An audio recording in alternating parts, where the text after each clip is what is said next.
Hey guys, welcome to JazzedTutorials. Today I'm going to be showing you how to use a really awesome action. Now I cannot take credit for this action whatsoever. I found this on the internet somewhere.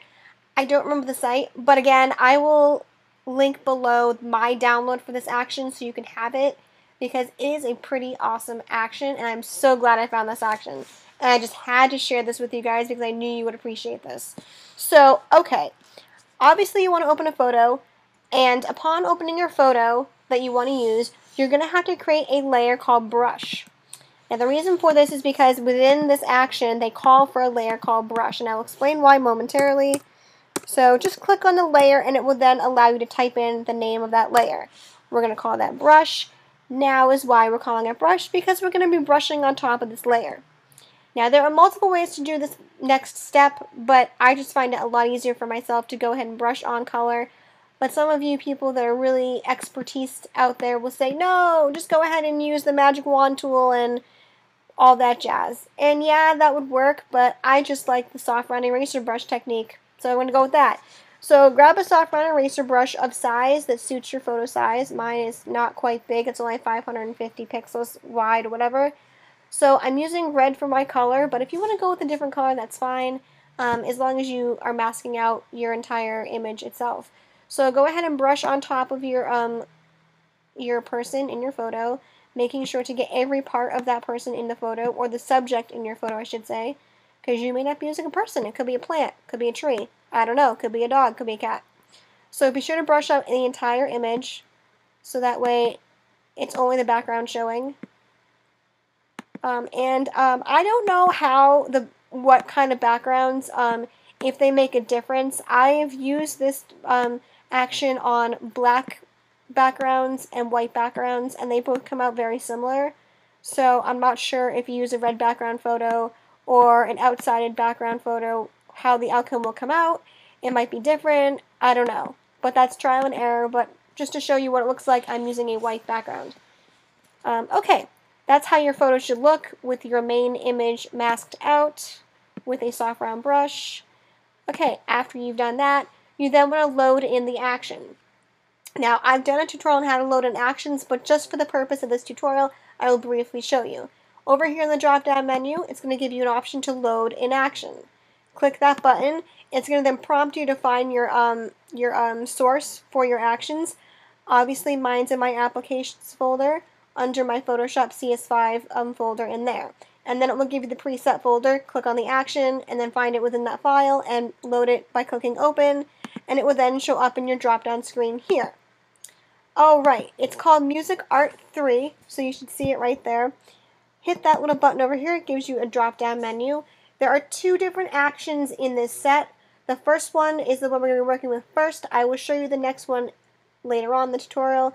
So click here, and you'll see how the play button's highlighted. If you click on the folder, the play button is not highlighted. That's because you're in the folder, not the actual action. Click on the action. Now when you hit play, it's going to give you a bunch of messages throughout the portion of it going forward.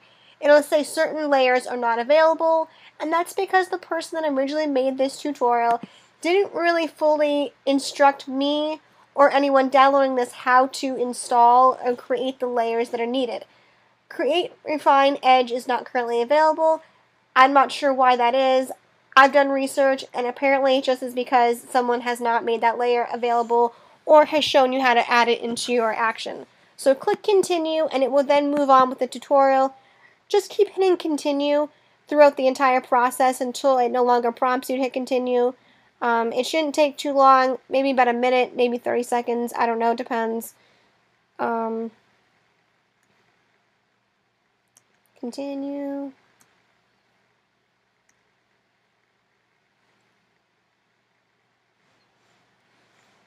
There's a lot of layers in this, guys, so it does take about a minute to maybe load the entire thing. But once it's loaded, it'll look awesome, I guarantee you that.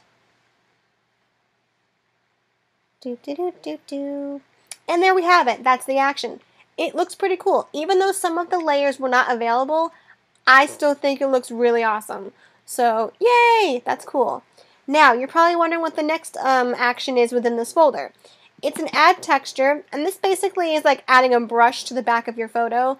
but it's a lot easier than adding a brush, put it that way. When you hit play, a window will prompt you to open your textured file. Mine is located in my downloads, but for you, wherever you have it, that's where it will be. So wherever you added your action download, it's going to be there under textures.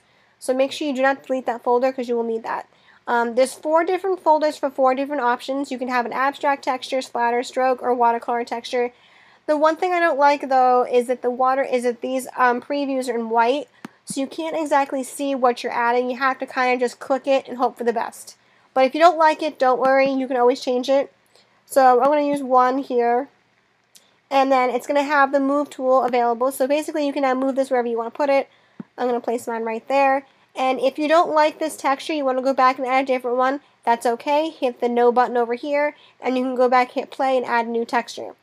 Once you like it, hit enter. It'll then prompt you again for a second time to add a new texture. It gives you 2 textures per play button, so hitting play gives you 2 types of textures, and you can move them freely wherever you would like. Alright, now the standard color for these is orange, but don't worry, you can change that. Just double click the colored layer and you can select your color you like. I'm going to go with a purple there, and we're going to go with a very bright pink, maybe green. No, we'll go with the blue. So that's that there. If you want to add more than 2 textures, just hit play again, open up another window, and vice versa. That's all you do. So that's how you add that cool little action. That's how it works. That's what you do. If you have any questions or comments about this, you can comment below. But just as I said earlier, there is going to be some parts in this where we'll ask you to hit continue. If you hit stop anywhere in that particular action movie making mechanism stuff, it'll stop the entire process and you won't have a really good outcome. So please, I stress this enough, keep hitting continue. Do not stop the action, otherwise you'll be stopping halfway through and it won't end out like this. So thanks for watching, commenting, subscribing, and all that you do. Team Awesome is amazing, and I will see you later in a new video later this week. Bye!